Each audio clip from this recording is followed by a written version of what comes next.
លំនៅឋានដ៏ល្អមួយគឺមិនមែនត្រឹមតែគិតគូរលើការរចនាម៉ូដតែមួយមុខនោះទេគឺវាមានកត្តារួមផ្សំជាច្រើនទៀតហើយនៅក្នុងនោះប្លង់មេឬគេហៅថា Master Plan គឺជាកត្តាដ៏សំខាន់បំផុតដែលធ្វើឲ្យការរស់នៅប្រកបដោយភាពរស់រវើកនិងសុខុមាលភាពទាំងផ្លូវកាយនិងផ្លូវចិត្តបុរីភូមិសំរោងយកចិត្តទុកដាក់យ៉ាងខ្លាំងក្នុងការរចនាប្លង់មេមួយដែលមានជីវិតទៅតាមលំនាំនៃធម្មជាតិហើយអ្វីទៅដែលហៅថាប្លង់មេមានជីវិតហើយថាតើវាមានគុណសម្បត្តិនិងអត្ថប្រយោជន៍អ្វីខ្លះដល់ការរស់នៅចុះគេហដ្ឋានដែលលោកអ្នកកំពុងតែរស់នៅសពថ្ងៃស្ថិតនៅក្នុងប្លង់មេប្រភេទណាដែរចំពោះផ្លូវវិញខុសពីបុរីដទៃ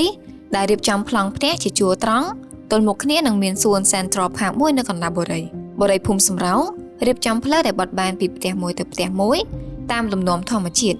មានរាងប្រៀបដូចទន្លេបានផ្ដល់នូវអត្តសញ្ញាណដ៏ពិសេសមួយដល់គម្រោងទាំងមូលផ្ដល់ភាពងាយស្រួលដល់ការយាត្រាឬធ្វើលំហាត់ប្រាណដោយថ្មើរជើងតាមរយៈការរចនាគោលគំនិតរបស់ស្ថាបត្យករដែលបែងចែកផ្លូវរត់ហាត់ប្រាណដាច់ដោយឡែកពីផ្លូវចរាចរណ៍យានយន្តដែលផ្ដល់នូវសុវត្ថិភាពយ៉ាងពេញលេញដល់អ្នករស់នៅមិនត្រឹមតែប៉ុណ្ណោះសូម្បីតែផ្លូវសម្រាប់ចរាចរណ៍យានយន្តនៅក្នុងបុរីក៏មិនមានផ្លូវបែកជា4ត្រង់ចូលគ្នានោះដែរស្ថាបត្យករបានរៀបចំផ្លូវបត់បែនមិនត្រង់ដូចជាបន្ទាត់នោះទេនិងបញ្ជាកុំឲ្យមានផ្លូវបែកជា4តាមរយៈនេះរយយានជំនិះដែលចរាចរណ៍ក្នុងបុរីនឹងធ្វើដំណើរនៅក្នុងល្បឿនមួយដែលសមស្របអាចជួយកាត់បន្ថយនូវគ្រោះថ្នាក់ចរាចរណ៍ជាយថាហេតុនិងជួយសម្រួលឲ្យការធ្វើដំណើរកាន់តែមានសុវត្ថិភាពខ្ពស់ជាងមុន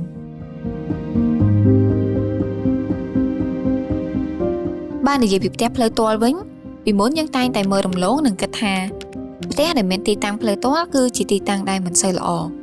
ក៏ប៉ុន្តែបើយើងបែរត្រឡប់មកគិតពីជ្រុងម្ខាងទៀតផ្ទះផ្លូវទាល់ពិតជាផ្ដល់នូវផលល្អជាច្រើនសម្រាប់ការរស់នៅប្រចាំថ្ងៃនៅពេលក្មេងៗលេងជាមួយគ្នាចាស់ៗចាប់ផ្ដើមនិយាយគ្នាលេងដោយមិនសូវមានការព្រួយបារម្ភពីឡានម៉ូតូធ្វើដំណើរក្នុងល្បឿនលឿនដែលបង្កការរំខានឬមួយក៏គ្រោះថ្នាក់ណាមួយកើតឡើងផ្លូវទាល់បានប្រែក្លាយបរិវេណគេហដ្ឋានលោកអ្នកឲ្យក្លាយទៅជាសហគមន៍តូចមួយដែលមានអ្នកភូមិផងរបងតែមួយរស់នៅដែលស្ងប់សុខបើមានផលរំខានពីអ្នករស់នៅខាងក្រៅមានឯកជនភាព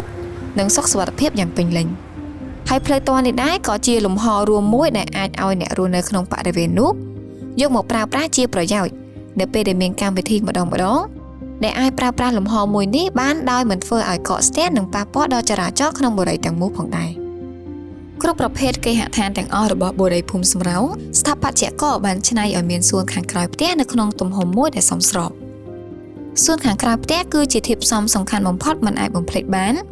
ដែលវាបានដើរតួនាទីជាកាតាលីករផ្សារភ្ជាប់ទំនាក់ទំនងរវាងមនុស្សនិងមនុស្សក៏ដូចជាមនុស្សជាមួយនឹងធម្មជាតិ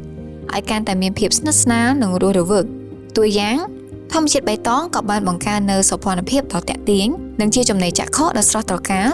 ហើយក៏ជាទីធ្លាដែលផ្ដល់ឲ្យការជួបជុំផ្សេងៗមានភាពស្រស់ស្រាយរីករាយដែលបន្ថែមនូវអត្ថន័យនិងគុណតម្លៃជាងមុន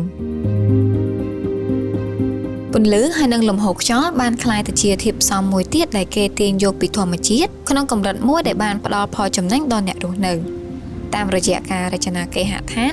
ក្នុងទម្រង់បញ្ឆិតបញ្ឈៀងដើម្បីទាញយកលំហូរខ្យល់ត្រជាក់និងពន្លឺចូលក្នុងគេហដ្ឋាន